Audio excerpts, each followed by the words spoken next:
class, welcome back to World History 2. I hope you're doing well today. Last time we finished up our look at the Cold War, and today we're going to continue during the Cold War period, but just a different topic, and that's going to be JFK and the Cuban Missile Crisis. Stay tuned for the power on the Cold War, and we'll be covering John F. Kennedy and the Cuban Missile Crisis. The picture on the screen there is actually John F. Kennedy giving a live address to the nation during the Cuban Missile Crisis. So we're talking about his life, his service in World War II, his presidency, his assassination, and the Cuban Missile Crisis today. So John F. Kennedy, born 1917 to 1963, 1963, the time when he was assassinated. Just some background or early life material. His name is John Fitzgerald Kennedy, known as Jack or JFK. And throughout this PowerPoint, I'll probably just be calling him JFK. He was the 35th president of the United States, born May 29, 1917 in Massachusetts, died November 22, 1963 because he was assassinated. His spouse was Jacqueline Kennedy. Her maiden name was Bouvier. Later, she would marry a Greek shipping magnate. That means he was a lot of money and wealth in the shipping industry. His name was Aristotle Onassis. And so her name was changed later to Jacqueline Kennedy Onassis. Children, John F. Kennedy Jr., he actually died in a plane crash in 1999. And then Carolyn Kennedy was U.S. ambassador to Japan from 2013 to 2017. John F. Kennedy Jr., I believe he also had some kind of a role with GQ magazine, men's fashion magazine. Brother, Robert F. Kennedy, he was also known as Bobby. He ran for president in 1968, and while he was running for president in 1968, he was actually assassinated also in California by a Palestinian student. His name was Saran. He shot Bobby Kennedy and killed him. So a lot of tragedy follows the Kennedy clan. Continuing with the background, he was born into a wealthy family, a political family. His dad was the U.S. ambassador to Great Britain. JFK graduated from Harvard in 1940, and then after Pearl Harbor, JFK joined the U.S. Navy. And so there's a picture there on the right-hand side of the screen of the Kennedy family at Hyannisport, Massachusetts. And so that's in 1931, that's the location of the Kennedy compound, it's called. It's the estate that the Kennedys have there. Even till today, the Kennedy family owns that estate. It's been in the family for a long time. Okay, so he joined the Navy in World War II. So we'll talk about his World War II experience because he actually became kind of famous because of it. He was assigned combat command on PT-109 in the Solomon Islands, which is in the Pacific Ocean. He fought in the Pacific Theater. PT boats were small boats with torpedoes and depth charges that were created to make fast attacks, quick escapes, kind of like a hit and run kind of a tactic.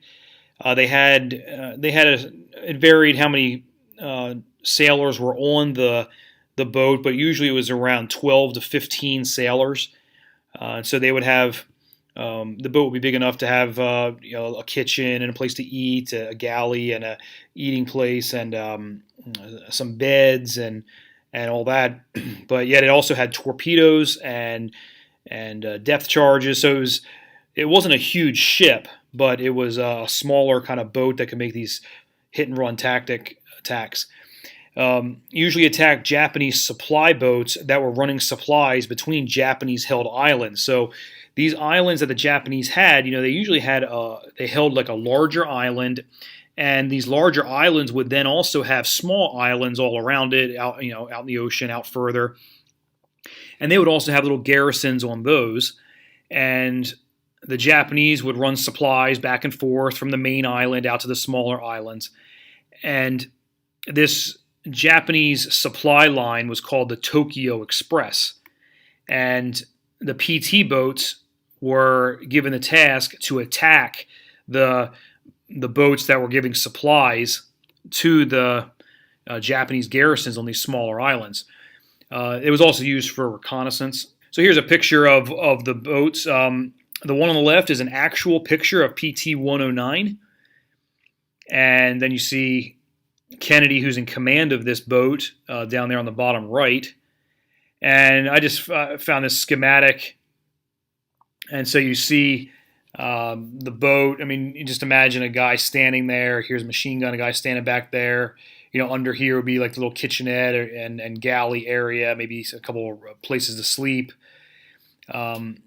These here would be the torpedo tubes, and there'd be depth charge chutes to let the depth charges go down. And so this would be like a machine gun nest where a guy would sit up in there with a machine gun. Here's another one. Here's where the captain would drive the boat. So it wasn't a huge boat, but it had a lot of armament, very fast, and able to make a quick run. On August 2nd, 1943, 15 PT boats were conducting a night raid in complete darkness. PT-109, captained by JFK, was held back in reserve as the other boats moved in for the attack.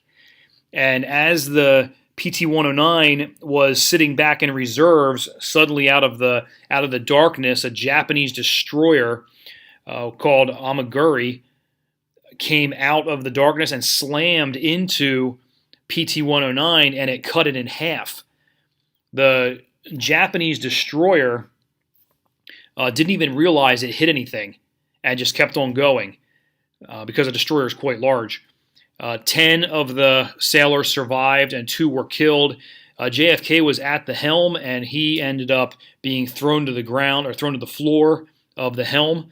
There were others that were injured, and 2 were killed. And PT-109 sank, and so the survivors clung to wreckage and then swam to a small deserted island. Here's a picture of the Japanese destroyer Amaguri. So you can see it's quite large compared to that other boat. So they just cut the PT-109 right in half. Okay, so starting right here, where the arrows going back and forth. JFK and other survivors clung to wreckage and swam to a small deserted island, which was called Plum Pudding Island. And they were rescued 6 days later. JFK received many military decorations because of his bravery, his leadership, rescuing the sailors, all of that. They didn't stay right on Plum Pudding Island. They were there for just a little bit, but because it wasn't very large. Then they went to another island. But 6 days later, they were rescued. So here's a map of PT-109's experience here with the Japanese. So here's the route of the Amaguri coming up through here, and these are part of the Solomon Islands. And the night of August 2nd, 1943, PT-109 is struck by the Amaguri, and that just continues on. And it sinks, so they ended up swimming to this island here, which is called Plum Pudding Island, also called Kennedy Island. On the right here, this is an actual picture from an aircraft of Plum Pudding Island. So it's not very large. I believe it was like 100 yards long. But it had foliage so they could hide, and it was deserted. They ended up going to a different island. They swam to a different island nearby, and then they were able to get rescued. There's actually a movie called PT-109 made back in the 1950s, I think, 50s or 60s. Okay, so after the war, John F. Kennedy gets into politics. He entered politics in 1946 as a Democrat. He served 3 terms in the House of Representatives from 47 to 53, and he was a strong supporter of Cold War policies. He then ran for the U.S. Senate from 1953 to 1960. In 1953, he married Jackie Kennedy. That's how she goes by, Jackie Kennedy. They made a very handsome couple. They were very popular. Jackie Kennedy had this modern fashion sense, and so a lot of what she wore became very popular throughout the United States. Many women wanted to wear the clothing that Jackie Kennedy was wearing. But during this time, JFK did not do a lot in the Senate. He was there for 7 years before he ran for president. He didn't do too much in the Senate. January 1960, he announced his run for the presidency and selected Lyndon Johnson, LBJ, We call him LBJ. So if I refer to LBJ in this PowerPoint, it means Lyndon Johnson, President Johnson. He chose Lyndon Johnson as his vice president. He ran against President Eisenhower's vice president, Richard Nixon. And you might not have known this, but before President Nixon became President Nixon, he was actually the vice president of Eisenhower. And so you have President Eisenhower with Nixon as vice president, and then in the line is then going to be John F. Kennedy, and then when he's killed, Lyndon Johnson becomes president, and then after Lyndon Johnson, Richard Nixon becomes president. So we're back here in 1960. Richard Nixon, who is the vice president, he is the one that's going to be going against John F. Kennedy. During the presidential campaign, there are 4 televised debates. JFK and Nixon both had a good grasp on the issues. So really, it wasn't the answers they gave in regards to social problems, foreign policy, how to deal with Russia, the Cold War. It wasn't those kind of questions that had the issues. What really hurt Nixon was how he came across on TV. There were 4 televised debates, and JFK, he spoke really well. He was clean cut. He looked very relaxed, and he was a skilled debater. On the other hand, Nixon, who was across the stage, he was kind of stumbling over his answers, kind of fumbling the way he talked. He became very sweaty during the broadcast. You could see sweat all over his face. And one thing that he refused to do is he refused to have makeup put on him to go on TV. And this was black and white television, but the makeup would have helped him out a lot because it would have covered up his facial hair. He was clean shaven, but after a little bit of time during the day, men get it's called a 5 o'clock shadow, where your facial hair starts to grow. Well, when he was on TV with no makeup on, especially black and white TV, it kind of really enhanced his 5 o'clock shadow. He looked kind of shabby. And so this is basically one of the big reasons that these televised debates failed for Nixon. Even though he had a good grasp on the issues, he just didn't look good. It turned out to be a very close vote. John F. Kennedy won the presidency by only 120,000 votes. So that's very close. Okay, so during John F. Kennedy's presidency, which was not very long because he was assassinated, one of the first situations that came into play was the Bay of Pigs invasion. And the Bay of Pigs is a bay in Cuba. On April 17th to the 20th, 1961, the invasion takes place in the Bay of Pigs. And what this was, it was an invasion, it was a failed invasion of Cuba by 1,500 Cuban refugees that had been financed and trained by the United States to topple Fidel Castro. Now, Fidel Castro was the leader of Cuba. He was communist. He was in cahoots with the USSR. And because it's the Cold War and all of that, instead of the United States invading Cuba, the United States financed and trained Cuban refugees. So these are Cubans that left Cuba, came to the United States as refugees. The United States trained them, financed them, and then sent them to invade Cuba and topple Fidel Castro. But because it was a failed invasion, the Cubans fought. There was a battle and all of that.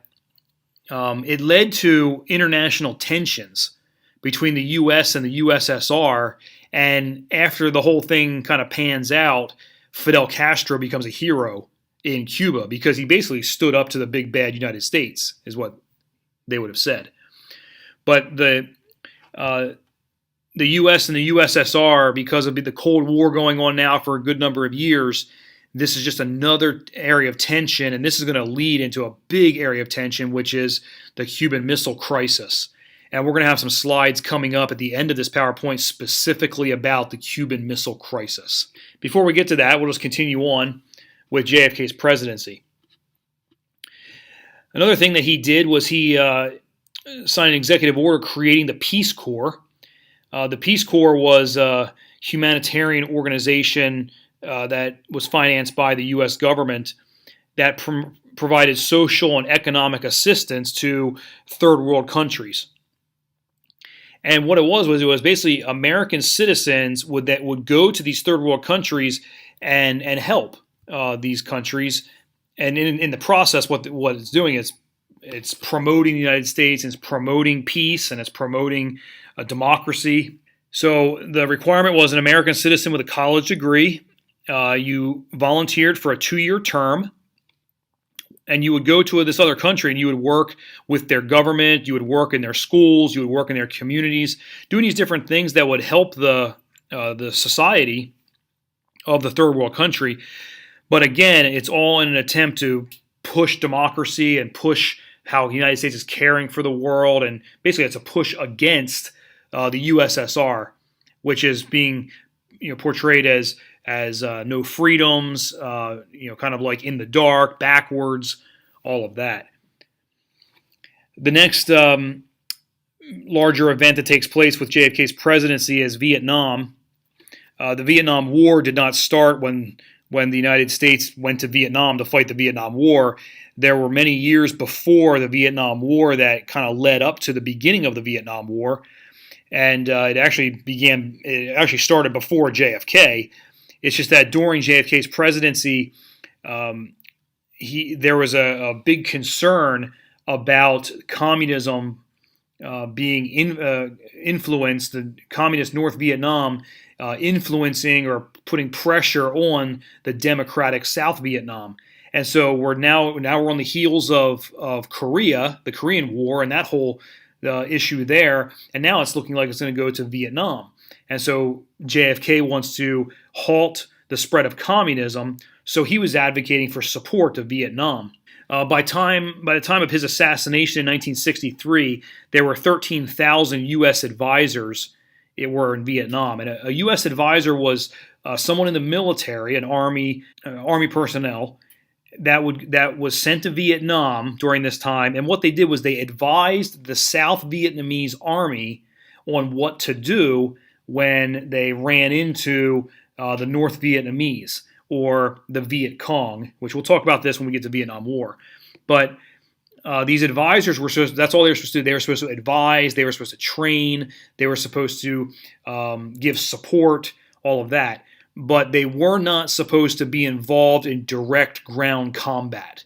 And a lot of times they ended up becoming involved in ground combat. But in 1963, there were 13,000 military advisors. Again, these were not the straight-up ground troops, the infantry that you think of with the Vietnam War out fighting in the jungles. These were advisors that would advise.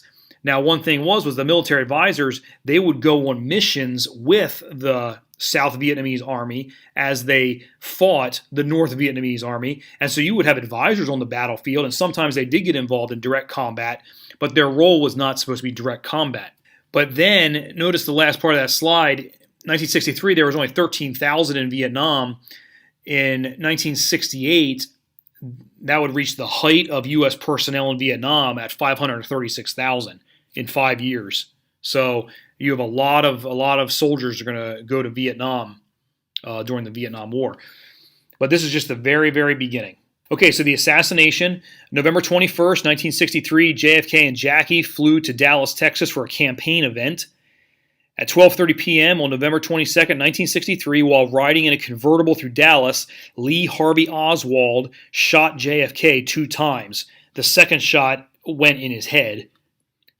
Okay, so he shot 2 times from an upstairs window of the Texas School Book Depository, where Lee Harvey Oswald actually was just hired there recently for a job.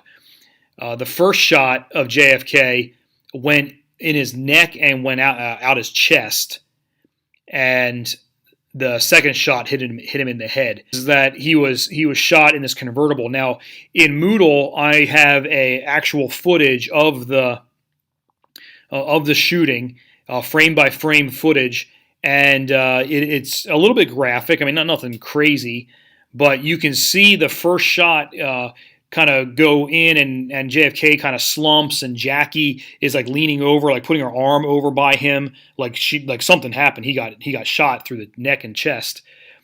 And then just a second later, you see the top of his head kind of pop up, his skull when he got shot in the head. It's a little bit graphic. It's not like gory blood, but you can definitely tell that he was shot in the head in that footage I put on Moodle. Oswald was a 24-year-old former Marine and a USSR sympathizer. And then JFK went to Parkland Memorial Hospital, where he died at age 46. LBJ was sworn in as president on Air Force One, while Jackie stood nearby, still splattered with JFK's blood. Lee Harvey Oswald was arrested at 2:15 in the afternoon in the back of a movie theater. And then 2 days later, on November 24th, 1963, Lee Harvey Oswald was shot and killed by a nightclub owner, Jack Ruby, at point blank range on live TV. And I also put that footage on Moodle, where the police are bringing Lee Harvey Oswald out of the police station, and Jack Ruby pulls a gun out and shoots him in the gut, and Oswald is rushed to the same hospital where President Kennedy was, and he dies. Okay, so here's a colorized photograph of JFK moments before the assassination. Here's LBJ being sworn in on Air Force One. These specks here on Jackie's arm right there and right there. And there was some more. I'm not sure if it's somewhere here. I think that's where it is there. That's blood from John F. Kennedy. Here's a picture of Lee Harvey Oswald being fatally shot by Jack Ruby. Now, this picture was taken like a nanosecond after the bullet went into him. And like I said, there's footage of this on Moodle. Here's some pictures of the funeral of JFK. So here's Jackie with the black on. This is John F. Kennedy Jr. Here's Caroline Kennedy. This is Bobby Kennedy. He's the one that will be killed in 1968. Here's Kennedy's body. Okay, so here's on the left is Jackie lighting the eternal flame. That's this up here on the right is the eternal flame. It's a torch that is always lit. Jackie died in 1994 and is buried next to John F. Kennedy.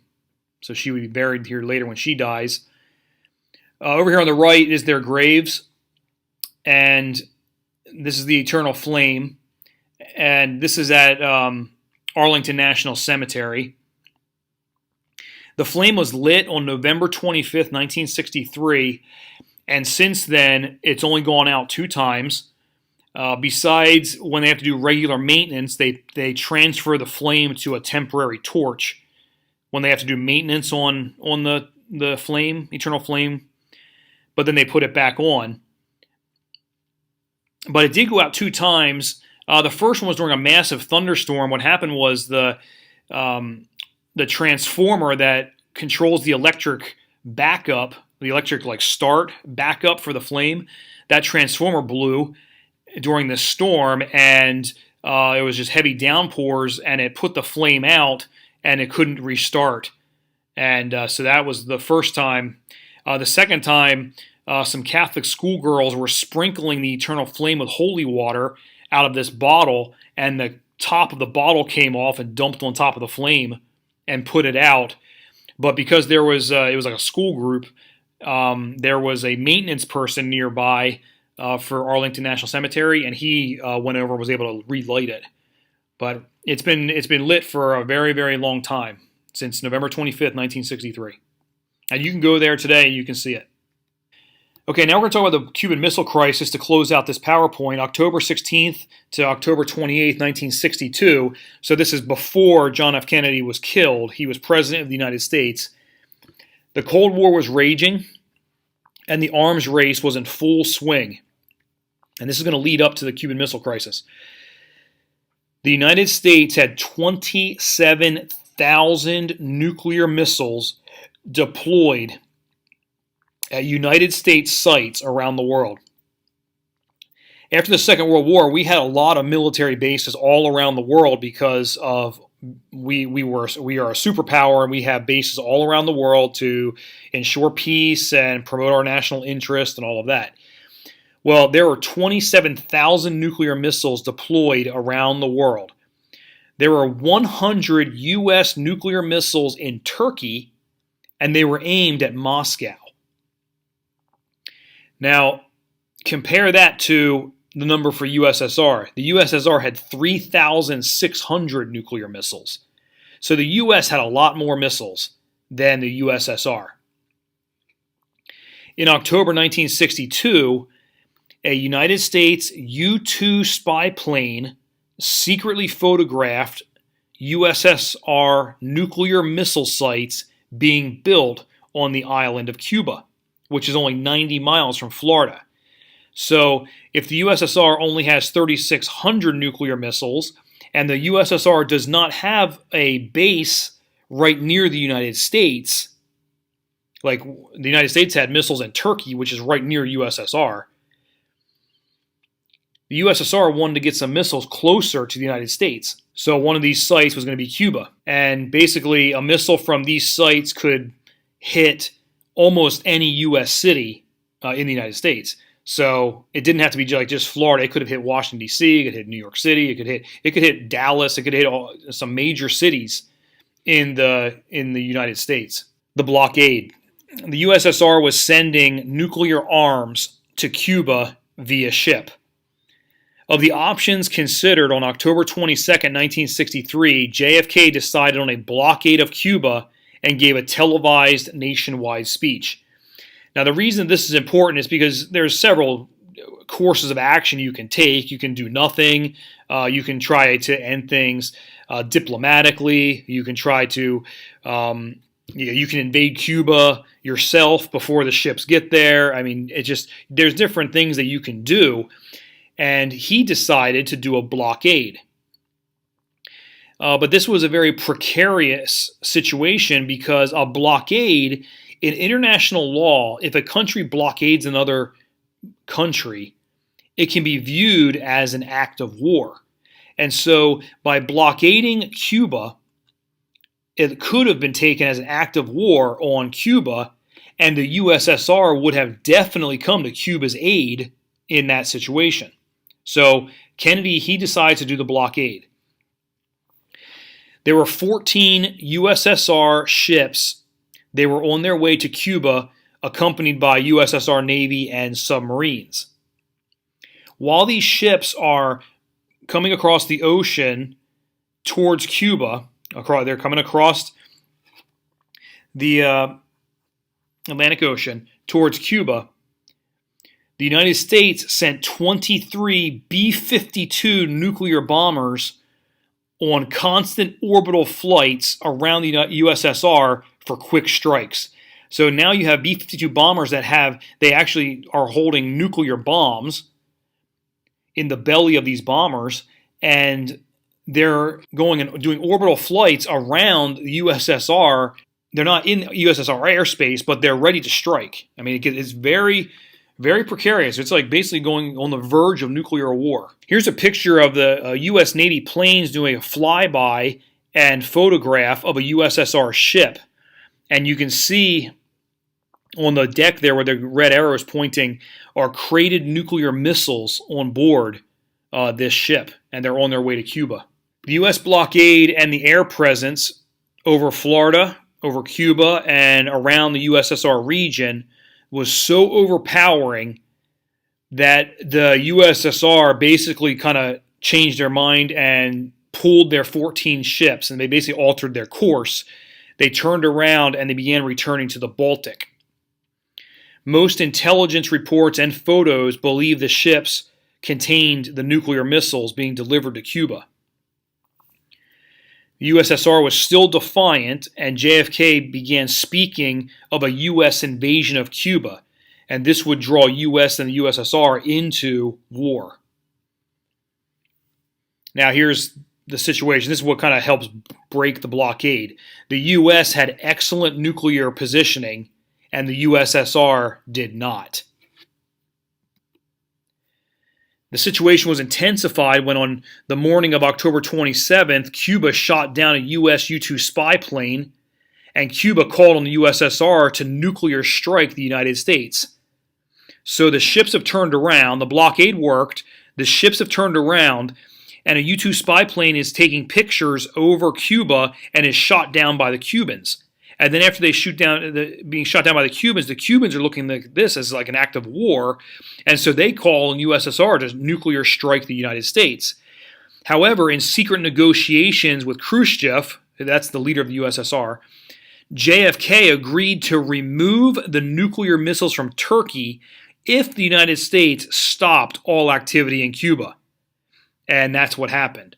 The USSR agreed, the United States agreed, these secret meetings worked, and of this meeting, the crisis basically ended. Now, the U.S. and the USSR would still have poor relations. The U.S. and Cuba would still have poor relations. The USSR and Cuba, their relations got really strained because Cuba felt betrayed. But the USSR would still support Cuba because it's a communist country. And then in Washington, they installed the Washington-Moscow hotline.